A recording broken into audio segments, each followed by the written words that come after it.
Manolotra anao ny fampalalam-baovao.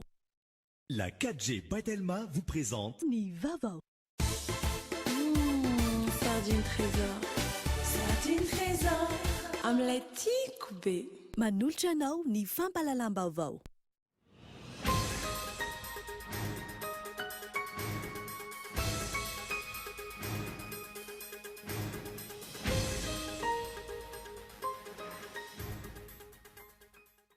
Ao anaty fampelezan-kevitra izay ho somba-mahoaka misy araka amin'ny 50 andrafitra ny fahefanam-panao lalàna amin'izao fotoan'izao ny firenena. Maro ireo fanehoan-kevitra mipoitra amin'izany, pirofo ny mahatany mampanjaka ny demokrasia antsika eto Madagasikara. Mifandrindra amin'izay anefa dia mandeha ny fitsonjovana amin'ny fiainam-bahoaka sy ny fikatsana ny fampandrosoana lovain-jafy ary ny fametrahana fanjakana tsara tantana. Matoan-dahatsoratra Andry Rarson. Nidina nijery fotony firosoany asa eny Soa mandrakizay Androibe izay toerana andraisan'ny Papa François amin'ny volana septambra ho avy izao, ny filohan'ny Repoblika Madagasikara omaly niaraka tamin'ny kardinaly Monseigneur Désiré Tsarazana sy ny arcevêque Antananarivo ary ireo évêque maro hafa. Ho vita ara-potoana ny asa raha ny fanazavana. Tafiditra anatin'ny dimy voalohan'ny filaharan'ny nosy tsara indrindra aty Afrika ny nosy Ankao araka ny tatitra ny sampandrara nasionaly misahana ny fizahantany. Mbola tsy takatry ny fahefa-mividy malagasy kosa ankila ny sandan'ny fitsidihan'ny nosy.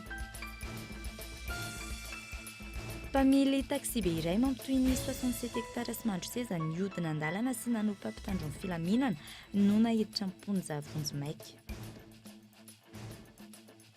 Tonga androany tao amin'ny lapa misy ny filoham-pirenena ao Ouagadougou, ireo teratany frantsay roa sy teratany koreana iray natao takalmaina. Fahatsiarovana ireo miaramila roa namoy ny aina nandritra ny fampitsorana azy ireo no lahateny nataony iray tamin'izy ireo voalohany.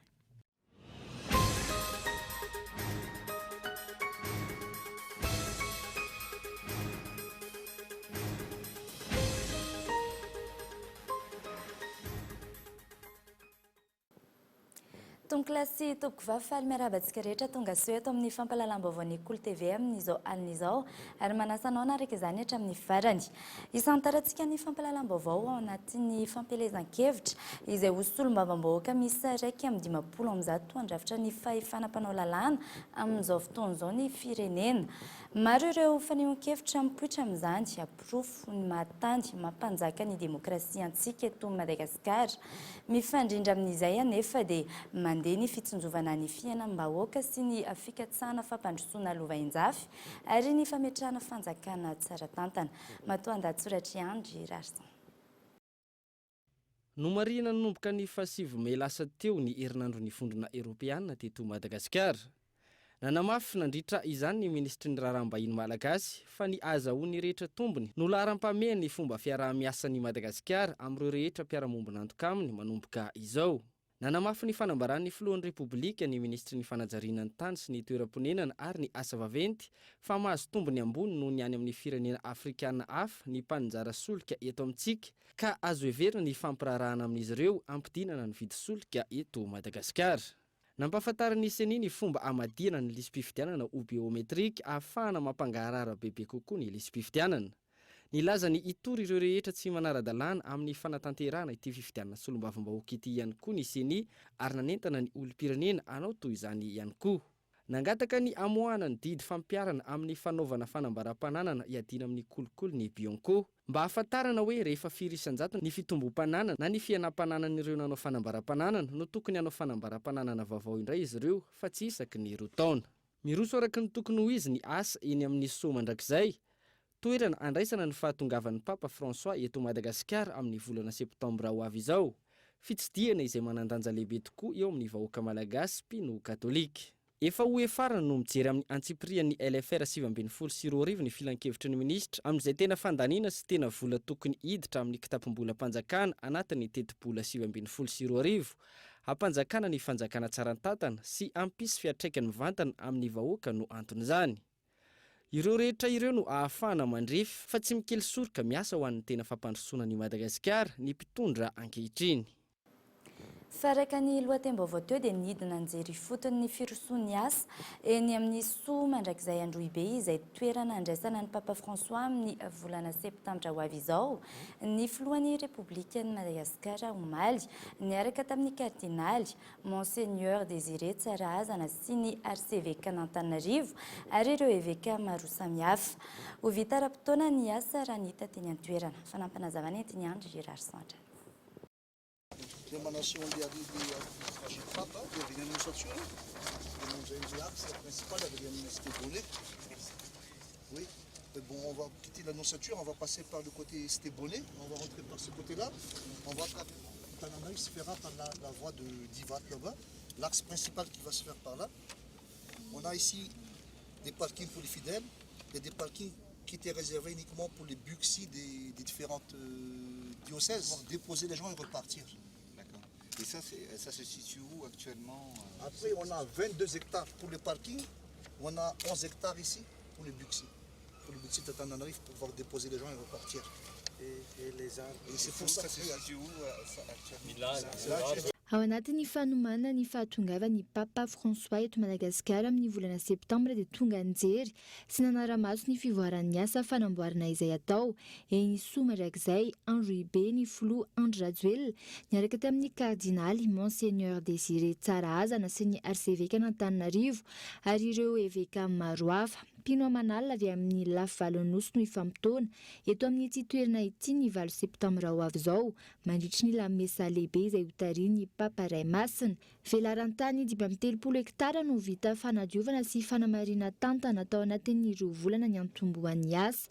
Efa voafaritra ihany koa ny hoendriky ny toerana andraisany ireo mpino sy anatanterahana ireo fotoam-bavaka sy ny sorona masina amin'izany. Efa nekeny ny fiketrahana masina tany Roma-Rahateo ny drafitry ny toerana izay naseho azy ireo. Ho vita anatin'ny fotoanan'ny fanomezana araka izany ny fanomana ny toerana eto ary miditra amin'ny dingana manaraka ny asa ankehitriny. Ao anatin'ny fandiniana amin'ny antsipiriny ny LFR 7 mialatsiny ankehitriny ny filan-kevitry ny minitra efa ifaran'izao. Zava-dehibe amin'ny fitantanana ny raharam-pirenena ny volavolan-dalàna na ny teti-bolam-panjakana na simpantsiana toy izao satria miankina amin'ny fandaniana sy ny vinavinam-bolam-panjakana sy ny vinavinam-bola anatin'ny kitapom-bolam-panjakana. Rary ny fanampanazavana. Zava-dehibe amin'ny fitantanana ny raharam-pirenena ny volavolan-dalàna na teti-bolam-panjakana. Miankina amin'ny fandinian'izany lalina ny tena isian'ny fanjakana tsara tantana. Raha ny fanazavana no entina pahay lalàna. Fa 3 andro manintsitra no ny fantohana ary nidiniana ifotony mihitsy zany ny ataontsika hoe loi de finance rectificative isaky ny ministera ary tena laza avy na ny andron'ny minisitra tsirairay amin'ilay fanamarinana zany mampipetraka soamatsara n'ilay teti-bola isaky ny ministera ary ilay fantohan'izay zavatra izay fampandrosoana ny Madagasikara. Hitantsika ihany koa efa betsaka zany izay ny dingana vita ary tena efa mandeha mihazakazaka tsika zao amin'ilay fametrahana n'ilay fanjakana tsara tantana ary tena misy fomba hafa mihitsy izay manaraka ny sata repoblikanina amin'izay hoe fitantanana ny volam-panjakana, fitantanana ny raharam-panjakana ary fitantanana ihany koa zany ireo mpiasam-bahoaka ireo. Endriky ny fampiarana ny tany repoblikanina ny fanatanterahany filohan'ny repoblika, ny fampindramam-pahefana nataony ny antenimera-pirenena ho azy mialohany nalany fepo-toam-piasan'ireo parlemantera ireo. Maika ihany koa ny amoahana didy tsy volana ampiarana io teti-bola amin'ny mpanjakana io. Ena ihany koa moa zany fa tena tafiditra anatin'ilay fampindramam-pahefana nataon'ny parlemanta ny filohan'ny repoblika zany izao ataontsika fametrahana ny loi de finance rectificative izao amin'ny alalan'ny didy tsy volana ka hitantsika fa efa maika ny zavatra misy 5 volana zany izay no ataontsika tsy afaka ny asa ny fampiasam-bolam-panjakana ny mpiasam-panjakana izay ataontsika hoe ECD dia mbola miandry ihany koa zany ny karamany dia tena maika zany fametrahana ny zavatra io. Ny fandiniana amin'ny antsipirian'ny teti-bolam-panjakana toy izao ihany koa hoetrany ny fanazavana dia endrika iray maneho ny fametrahana amin'ny toeran'ny sata repoblikanina sy ny fampiarana mivantana ny mahafirenena repoblikanina any Madagasikara.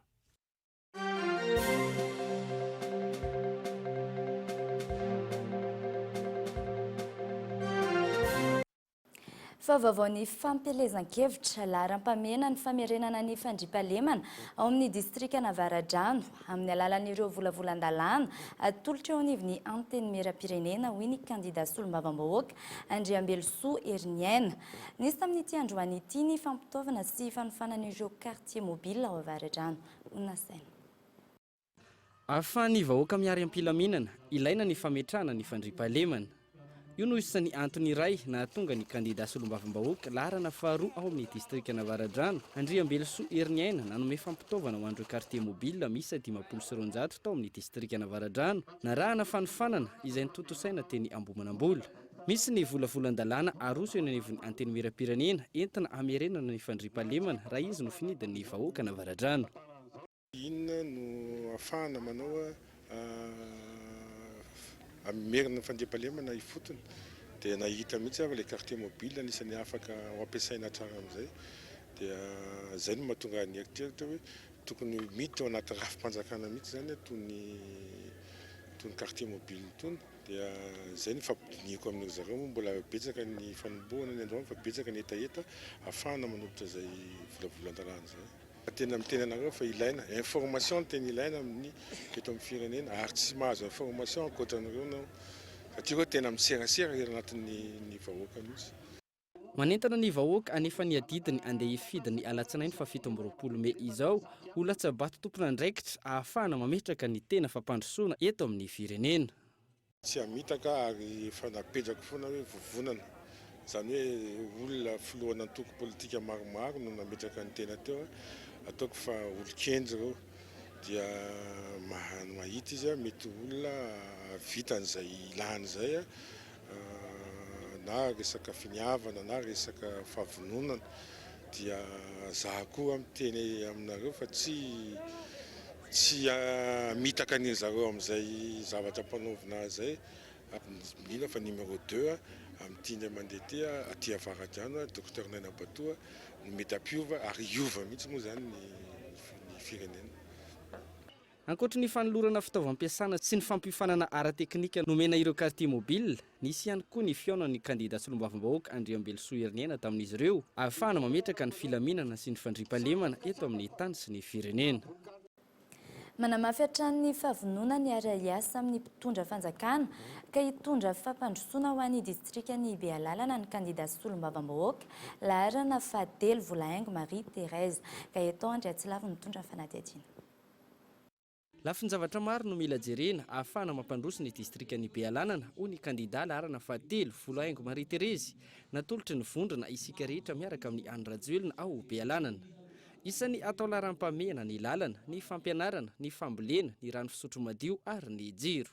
Raha sitrakareo dia mangataka amintsika voaka ny distrikin'ny Bealanana hisafidy zaho Madame Sousou rehefa tonga amin'ny toerana dia ny filoham-pirenena ny fitondrana no hangatahantsika ny lalana Antsoy Bealanana zay mampijaly antsika indrindrandrindra Bealanana Ambatoriha Andapa Vogno hangataka io hikarakara io hagnano ny avitantsika zay mba hidiran'ny fampandrosoana ato amin'ny distrikiny Bealanana. Mampanentegna atsika fa hampiroborobo ny lafin'ny fampianarana hagnano tragno sekoly maro atsika miaraka amin'ny table banc indrindrandrindra hagname fitaovam-pianarana ny ankizy mpianatra ary hangataka ny fampidirana mpampianatra marobe ho mpiasam-panjakana mba hagnatsarana ny fampianarana. Ny ankamaroantsika amin'ny distrikiny Bealanana dia mpamboly efa andalana ny fagnamboarana lemaka ary mbola hangatahantsika zany amin'ny fitondrana isan-tagno hanaovana ny barazy mba hahafahantsika tantsaha indroa mamboly agnatin'ny tagno mba hampiakatra ny vokabarantsika hampitombo ny fidiram-bola agnatin'ny posintsika tsiraikiraiky avy. Ankoatra ireo ho jerena manokana ireo tanora sy ny vehivavy amin'ny alalan'ny fanomezana kianja sy ny famoronana azy. Nanentana ny mponina mita ny adidiny ka andeha hifidy ny andro ny 17 Mey izao ny kandida. Nanentana ny mponina amin'ny distrikany Bealanana ihany koa mba hifidy ny kandida laharana fahatelo. Mangataka atsika amin'ny latsinainy 27 Mey 17 Mey hisafidy Madame Sousou kandida numéro 3 izy raiky edy vaiavy mitaly ao amin'ny distrikiny Bealanana. Mafatoky atsika jiaby, magnantegna atsika jiaby mangataka amintsika jiaby hagnamia fitiavagna fa ny fitiavagna ny lehibe indrindra.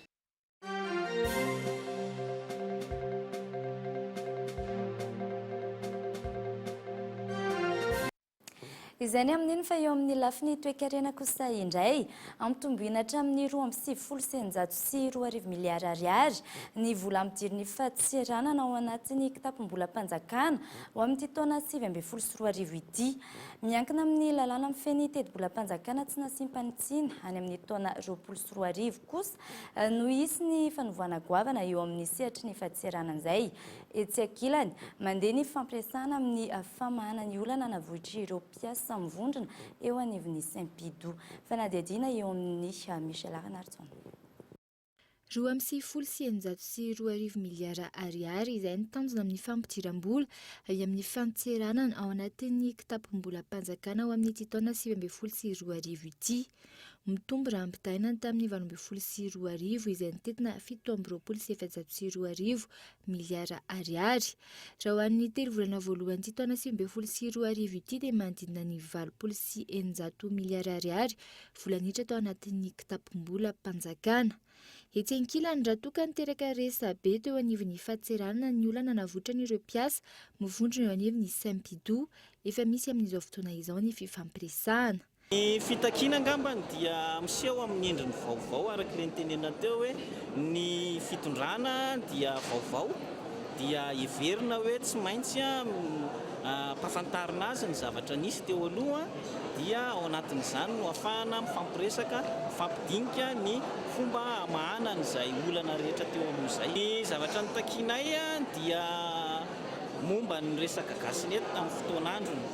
Iny moa zany rehefa ny fampiresahana ny teo amin'ny tompon'andraikitra teo aloha ary na ny filoha Andry Rajoelina efa mifampiresaka taminay momba an'iny dia mbola hodiniana ry zareo zany mbola handinika an'izay hoe atraiza sy atraiza ny zavatra ho ataonry zareo manoloana n'izay fitakiany ny Saint-Pidou. Raha ny eto amin'ny fahatseranana manokana dia misy 450 ireo mpiasa no mivondrona eo anivon'ny sindikaly mpiasa. Hatreto ho amin'ity taona ity raha ny fanadinana atao dia tsy isy ny fanovana eo anivon'ny sehatry ny fahatseranana na ny secteur douanier. Miankina betsaka amin'ny lalàna mifeny teti-bola mpanjakana tsy nasimpantsina any amin'ny taona 2024 izany raha ny fanazavana. Azo lazaina fa tsara ny fitantanam-bola mpanjakana amin'ny lafiny ankabeny raha ny tatitra ny taona 2024 sy ny tatitra vonjimaika tao anatin'ny 3 volana voalohany taona 2024 no jerena. Tratra ny tanjona hatreto mikasika ny famehezana ny fatiantoka amin'ny vola mpanjakana. Fanadihadiana. Teboka maro no maneho ny fivoarana amin'ny fitantanam-bola mpanjakana eto amintsika. Araka ny tatra navoaka ny Banky Foiben'ny Madagasikara farany, mbola tratra ny tanjona ny amin'ny famehezana ny déficit budgétaire na ny fatiantoka amin'ny vola mpanjakana tsy ohatry ny 300. Ny taona 2024 2,900 io déficit budgétaire io. Takizay ihany koa raha ny tatra vonjimaika tato anatin'ny 3 volana voalohany taona 2024 raha ny fanazavahan'ny governoran'ny Banky Foiben'ny Madagasikara no iverenana. Raha jerentsika ny 3 volana voalohany taona 2024 mihoatra amin'ny 3 volana voalohany 2024 dia tsy mifakaiza ny situation na déficit budgétaire fa mifanatsahana ihany zany ny mikasika an'io. Raha jerena koa zany hoe manahoana ny fampiarana ny loi de finance initiale izay fantarareo fa ao anatin'io zany no hijerentsika hoe manahoana ny fisotron'ny fitantanam-bola mpanjakana dia azo heverina fa tsy dia mifakaiza ihany satria raha ny 3 volana voalohany tamin'ny 2018 dia 104% ohatra ny taux de recouvrement de recette total. Amin'ity izy 3 volana faharoa ty ary zava 3 volana voalohany amin'ny taona 2024 dia 7,900 marina fa misy fahatarana izy raha ohatra ka jerena kanefa amin'ny ankapobeny heverina fa tsy ametraka olana amin'ny fitantanana ankapobeny raha ny données provisoire resahantsika tonga amin'ny faran'ny volana mars 2024. Mahazovana amin'ny resaka vola mpanjakana treto ny famatsim-bola avy any ivelany.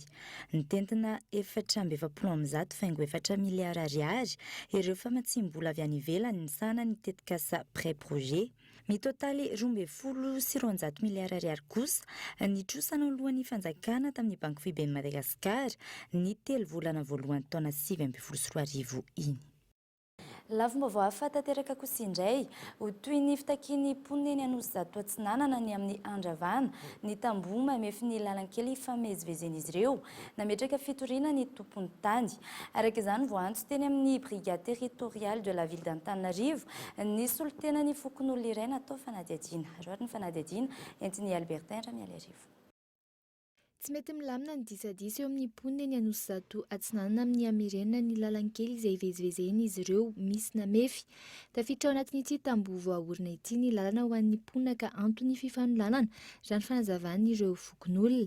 Efa nisy anefa ny fifanarahana teo anivo ny fokon'olona sy ny tompony tany raha ny vaovao fantatra. Androany vao antsony teo anivon'ny brigade territoriale de la ville d'Antananarivo ny solitena ny fokon'olona iray natao fanadihadiana momba ity raharaha ity. Antony nametraka fitoriana ny tompony tany.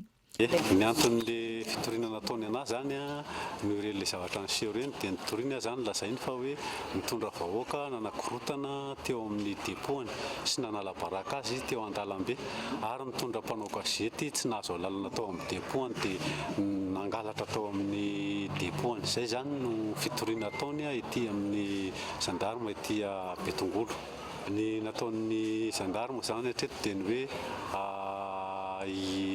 afiona ny rotota izay fokon'olona sy io teratany vahiny io dia hitady ny vahaolana sy ny maromaritra iraisana dia ny vaovao tenin'ny gendarme farany teo zany dia ny hoe amin'ny alatsinainy amin'ny 7 ny fotoana ionana ety amin'ny gendarme ety Betongolo.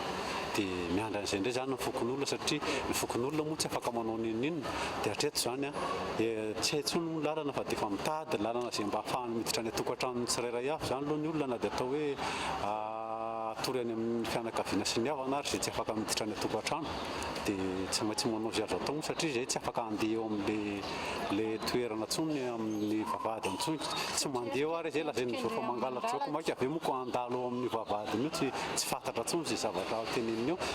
Ny fifampiresahana no vahaolana arosin'ny brigade territoriale de la ville d'Antananarivo etsy Betongolo raha ny fanazavana.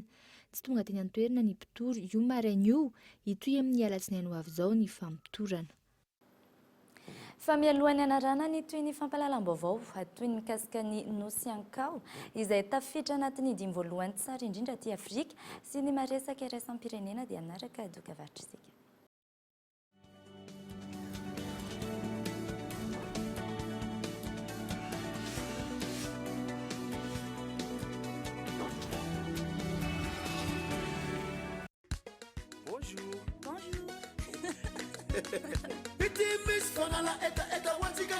Je suis en poudre à ma sachet, dans la riche en vitamine C. Bonjour. Bonjour. Bonjour. Bonjour. Ma patanzaka, zem suka samba samba cha. Bonjour. Bonjour Nariwe. Bonjour. Bonjour. Maru karazna gu amnas, salalota zamyan amnas. Jutika diabet. Bonjour. Sahirana mafy matoa izany jereo ty izy misolitika ny saribao toditra ny setroka miasa mafy fa iramatora sokosa dia milamina tsara satria nisafidina piasa ny saribodonzay izay azo avy amin'ny teknika no atsaraina mitsitsy matesy tsy be vovoka ny saribodonzay manaja ny tontolo iainana satria mampiena fanapahana azy ny fanamboarana ny saribodonzay saribodonzay manova ny fiainanao.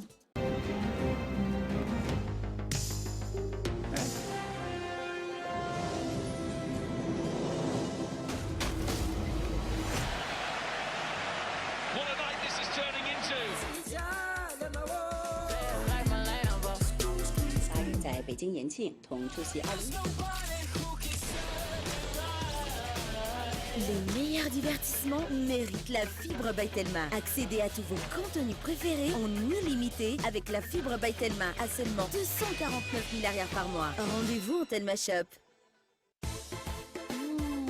Sardine trésor. Sardine trésor. Sardine trésor. Sardine matchia. Sardine trésor. Met bera mer comme salade. Mouf. Na wi ato goûter nenkizi. Sakafo rehetraretra. hasoandra laila miaraka mitsakitsaky qualiténazy tsara riche en oméga ilaina be rehefa mifety indrindra moa fa miaraka amin'ny fianakaviana amin'ilay tiako be.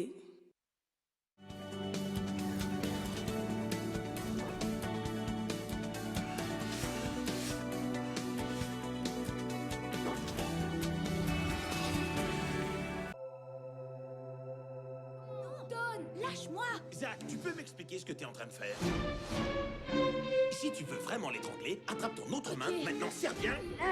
Ouais, là, elle a un problème. Attends, je te connais, tu fais pas partie de cette famille étrange? On n'est pas étrange. On n'aime pas la lutte. Comment vous le savez si vous êtes jamais allé? J'ai jamais souffert de constipation chronique, mais je suis pas mal certaine que je suis pas fan. Je peux fourrer sa tête dans ton cul, comme ça tu seras fixé. Allô? Mon nom est Hutch Morgan, de la WWE. On aimerait vous faire faire un essai à tous les deux. Ouais! Tout est truqué de toute façon. Pardon? Vraiment désolé. C'est The Rock! On vous adore. C'est très gentil, merci. Quel conseil pouvez-vous nous donner si on veut être les prochains vous? Comment vous vous appelez? Moi, c'est pas important comment vous vous appelez. Vous traînez là et vous interrompez The Rock. Toi comme si t'avais pas vu de soleil depuis 20 ans. Et toi comme si tu sortais d'Oliver Twist. S'il vous plaît, messieurs, je voudrais encore des conseils. Araky ny bande-annonce iny dia efa ity With My Family norona tsara irainao eto amin'ny Cool TV any io alina. Izany amin'iny fa mpamily taxi be iray mampitoy any 67 hectare sy mandro seza niodina an-dalana sy nanompa mpitandro ny filaminana no nahiditra ponja vonjy-maika fa nampanazavana. Noho ny fiodonana an-dalana sy fanevatevana ary fanompana mpitandron'ny filaminana taona taxi be 015 iray teny Tsimbazaza ny alakamisy 5 Mey lasa teo dia nahiditra ponja vonjy-maika ny mpamily izany taxi be izany. Marina fa tokony mampitoy any 67 hectare sy mandro seza ity zotra ity. Noteren'ny mpamily hiala ireo mpandeha rehefa tonga teo Tsimbazaza. Tsy nanaiky ireo mpandeha ka noentin'ity mpamily ity ankeriny iverina ny 67 ny fiara. Tao anatin'izany indrindra no niantso polisy tao amin'ny CSP 5 ny mpandeha ka raikitra ny fifanenjehana ka teny Andavamamba no tratra ity fiara ity. Omaly no niakatra fampanoavana ity mpamily ity ka nahiditra ponja vonjy-maika. Ny fiara kosa no giazina eny ny polisy. Andrasana araka izany ny fandraisana andraikitry ny kooperativa sy ireo antanatohatra isan-tsokajiny amin'ny hanafoanana tanteraka ny tsy fanarahan-dalàna ataon'ny taxi be. Tafiditra anatin'ny 5 voalohan'ny filaharan'ny nosy tsara indrindra aty Afrika, ny nosy Ankao araka ny tatry ny sampandraharaha nasionaly misana ny fizahantany. Mbola tsy takatry ny fahefa-mividin'ny malagasy kosa ny sanda ny fitsiriana sy ny fitsidiana ito nosy ao avaratra atsinanan'i Madagasikara ity. Yves Richard. Raha toka tany amin'ny laharana 10 ny toeram-pizahantany masarika mpitsidika maneran-tany nosy Ankao, nanomboka ny taona 17 tafiditra anatin'ny 5 voalohan'ny filaharan'ny nosy tsara indrindra aty Afrika nosy ankehitriny, araka ny tatry ny sampandraharaha nasionaly misahana ny fizahantany. Maro ny fepetra nahatongavana amin'izany, hoy ny fanazavana. Izany dia anisany mbola île vierge, eo ny fananan'ireo biodiversité sy ny resaka fond marine zany ahafahana mitsangitsangana aminareo manao observation na baleine na amina resaka activité betabe zany dia zay mahatao mpisainky anazy aty amin'ny tany africaine indrindra fisiny le hôtel zany any nord-est. Zay io zany anisan'ny anankiray mampisintona ny mpizahantany lasa top 5 aty Afrika. Mbola nitera-tany vahiny ankilany no be mpitsidika ny nosy Ankao. Antony, fitaterana nabakabaka amin'ny alalany Angidiby, miainga avao nosy be na antsiranana ihany no ahafahana mitsidika ny nosy. Lafy ihany koa ny sara ny tolotra isan-karazany toy ny hôtely fandraisam-bahiny sy ny maro hafa. Any amin'ny 2500 euro any no hita ao anatin'io anio. Dia ny activité an zany izy moa zany toerana matomony olona mandeha amin'ny resaka fizahantany dia mitady toerana mba ahafahany maka aina dia tranquille sy ohatran'izany. Dia ny koa an'izy tsy ny rehetrarehetra ny afaka makany fa olona natokana ho amina tourisme de luxe zany le izy. Eo anelanelana antsiranana sy Vohemara any amin'ny 4 kilometatra avaratra atsinanan'i Madagasikara no misy ny nosy Ankao. Voatahiry anatin'ity nosy mirefy 10 kilometatra tora-droa ity avokoa ny arena ara-Bojanahary mampiavaka ny Madagasikara. tontolon'ny fampianarana tsy vita ao anatin'ny fotoana fohy ny fanarenana ny tontolon'ny oniversite rehetra eto Madagasikara. Mandeha tsikelikely ary efa mandeha nefa izany raha ny fanazavan'ny ministry ny fampianarana ambony sy ny fikarohana ara-tsiansa ary samy azo ny anjarany rehetra. Etsy ankilany nitotsaina omaly ny fametrahana ny filohan'ny oniversite vaovaon'ny Toliara. Michel Ranartson. Mandeha ny fanarenana ny tontolon'ny oniversite manerana ny Madagasikara, tsy vita ao anatin'ny iray andro anefa izany raha ny fanazavan'ny ministry ny fampianarana ambony sy ny fikarohana ara-tsiansa tsy misy diso anjara raha ny fanazavany. Université dia ao anatin'ny ministera ary izay zavatra izay zany dia midika fa tsisy hafa fa ny anjaran'ny ministera dia manohana ny université rehetra ary tafiditra ao anatin'ny veterano ny filoham-pirenena ny fijerena ny tranony ataoko hoe ny tranony mpianatra indrindraindrindra moa fa ny fametrahana an'ireo campus vaovao dia hojerena apetraka eran'ny Madagasikara mety tsy ho vita indray mandeha fa misy toerana zany safidianina anisan'izany ireo ataoko hoe université de proximité izay tsy maintsy tohanana mafy. Eto amin'ny oniversite any Toliara, saika ny resaka trano no tena fototry ny olan'ireo mpianatra izay mahery ny 560. Raha ny fanazavan'ny filohan'ny oniversite, mizara-dimy mazava tsara ny vina entina mampandroso ny oniversite any Toliara ao anatin'ny 3 taona. Voalohany dia fametrahana administration sy fitantanana mangarahara. Ny faharoa dia ny fametrahana sy fampiroboroboana ny fiarah-miasa amin'ny mpiara-mongonantoka ato anatiny na any ivelany. Ny fahatelo dia ny fametrahana sy fampiroboroboana ny amin'ny lafin'ny pedagojia sy ny fikarohana. Ny fahaefatra dia ny fijerena akaika ireo fotodrafitrasa sy ny patrimoine izay ananan'ny université-ny Toliara. Ary ny fahadimy farany dia ny resaka fijerena ny lafiny sosialy sy ny kolotsaina. Totsaina omaly tany Toliara ny fametrahana amin'ny fomba ofisialy ny filohan'ny oniversite any Toliara, ity farany izay hitondra ny oniversite mandritry ny 3 taona. Eo amin'izay lafiny izay hatrany ny fampitomboana ny fampiofanana omena ireo mpampianatra no isan'ny paikady entina hanarenana ny lesoka teo amin'ny tontolon'ny fanabeazana, hoy ny tompon'andraikitra eo anivon'ny INFP. Ezahana ny ifampifanarahana ny fenitra eo amin'ny isan'ny mpampianatra sy ny mpianatra. Fanadidina entiny onina saina. Sehatra iray isan'ny fototra iaingana raha tiana ny ampandroso ny firenena ny fanabeazana. Isan'ny teboka iray anatin'izany ireo mpampianatra izay misandrahaka manerana ny nosy. Ny tsy fampiny fahaiza-manaon'izy ireny no isan'ny nampitotongana ny fanabeazana teto Madagasikara ho ny Italiany INFP na ny Institut National de Formation Pédagogique izay eo ambany fahiny ministera ny fanabeazam-pirenena ny fampiofanana ara-teknika sy arakasa. Isan'ny fomba fiasa eo anivon'ny INFP entina anarenana izany ny fampitomboana ny ofana omena ireo mpampianatra. Eo ihany koa ny fampitomboana isa ireo mpanolotsaina mpampianatra. Io zany dia fanofanana an'le mpampianatra anana an'le traikefa ahafahany manasara sy mampitombo ny fari-pahalalan'ny mpianatra. Fa amin'izao fotoana izao dia mbola mahatratra 500 ny andalam-piofanana ireo ho mpampianatra ny kolejy ary misy 700 ihany koa ireo ho mpanolotsaina pedagogika ary isataona dia mandray piofana ny ivitoerana araka ny toromarika avy amin'ny fitondram-panjakana. Raha tsy ahivina, mpampianatra eny anivon'ny kolejy miisa 370 sy mpanolotsaina mpampianatra miisa 720 no navoaka tamin'ny fomba ofisialy omaly teny Ivato. Nisy ihany koa ireo mpampianatra nahazo fiofanana tany amin'ny toeram-piofanana mpampianatra rehetra manerana ny nosy. Isan'ny vina ny fampitomboana isa ireo mpampianatra mahazo fiofanana ahafahana manatsara ny kalitaon'ny fanabeazana eto Madagasikara.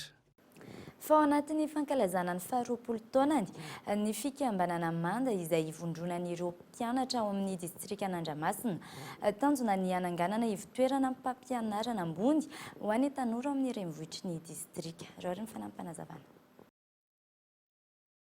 Io ivitoerana io zany dia ivitoerana ikaroam-baovao zany hoe angona ao anatin'io ivitoerana io daholo ireo atotam-baovao mikasika ny tontolon'ny fampianarana ambony zany mbo mifandry zareo manomana sahady an'izany hoe fampianarana ety amin'ny université zany. Izy io koa dia tsy afaka ialana tsony koa amin'ny fotoana izao andro ny fanatotoloana izao ny resaka teknôlôjia zany hoe informatisentsika daholo zany re données izay tokony ilain'ny mpianatra rehetra manodidina ny fampianarana ambon'izay. Fa iompana betsaka amin'ny fikajiana ny tontolo iainana ny asa iandreketan'ny mpiandraikitra sy mpiasa teny eo anivon'ny fiangonana katolika eto Madagasikara. Niainga avy amin'ny fahitana ny zava-nisy ary mifanojo amin'ny fanambin'ny fitondram-panjakana ny lohahevitra hoy ny fanazavana. Yves Richard. Mivoatra mifanaraka ny zava-misy lalovan'ny firenena ny asa iandreketan'ny fikambanan'ny kristianina, mpiandraikitra sy mpiasa teny eto Madagasikara. Raha tokany fametrahana ny demokrasia sy ny ady amin'ny kolikoly ary ny fomba fiatrena ny fiovan'ny tontolo politika sy ekonomika no ny adikevitra nanomboka ny taona 1970 hatramin'ny 2010 iompana betsaka amin'ny fikajiana ny tontolo iainana izany manomboka izao. 420 zao ny ekipa MCCP eran'ny Madagasikara. Isaky ny ekipa dia samy mametraka inona no tanjonao amin'io lafin'ny environnement amin'ity taona ity. Satria ny encyclique du Papa mihitsy, Papa François mihitsy no mametra ny fiangonana, manentana ny fiangonana amin'izay lalana izay. Fa mifameno foana ozy izao hoe fiangonana, fiarahamonina.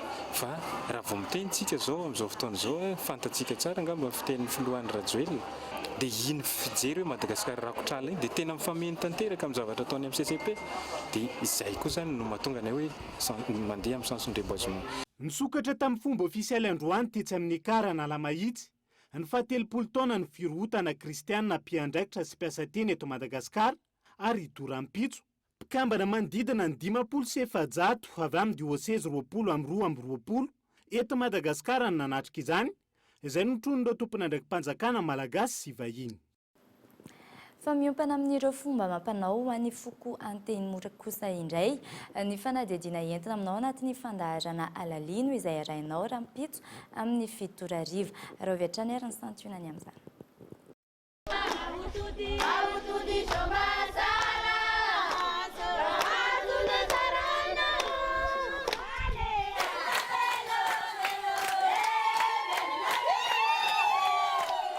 Maharitra 2 andro ny fanatanterana ny fagnorana. Ireo andro ireo izay samy manana ny lanjany sy ireo fombafomba atao ao anatiny. Misy andro anankiroa misy natao hoe miandry rano eky aloha. Androany zany fa apisy miandry lapa. Nataoko amin'ny ankapobeny dia miandry azy dia fomakomagnana amin'ny eo agnatanterana le fora rapiso.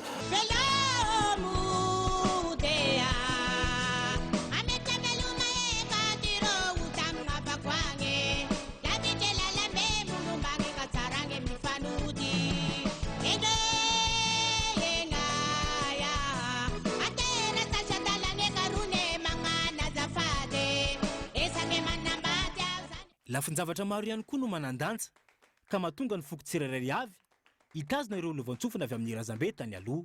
Na izany aza nisy niezaka natao mahatonga ireo fomba mampanao ireo mbola voatazana hatramin'izao.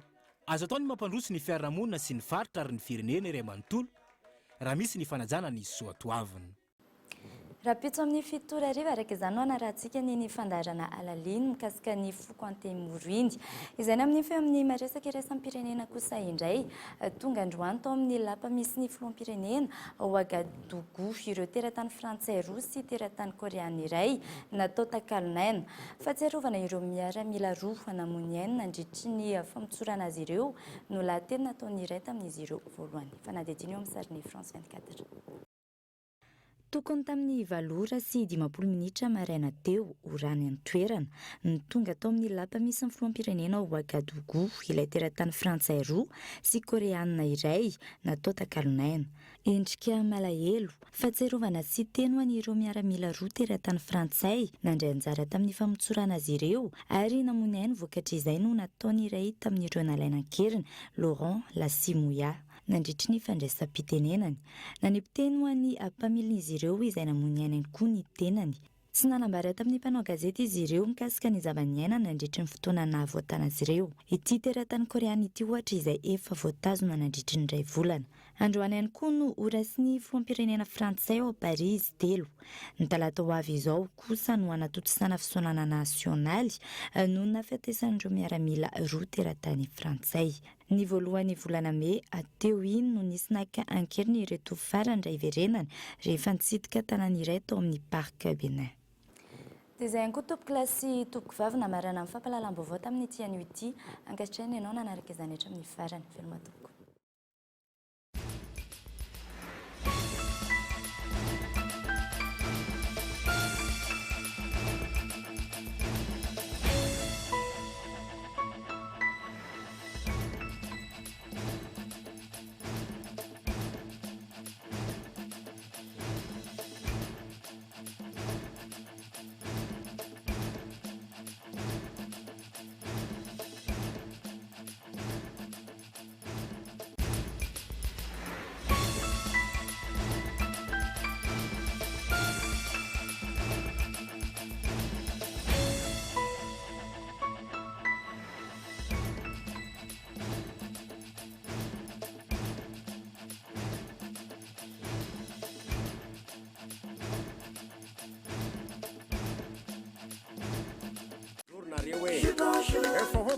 Maro karazana go aminazy tsara loatra za miala aminazy zitsika jiaby bonjour nanolotra anao teo ny fampahalalam-baovao. La 4G Baitelma vous a présenté Ni Vavao. Sardine trésor. Sardine trésor. Omelette coupée. Nanolotra anao teo ny fampahalalam-baovao.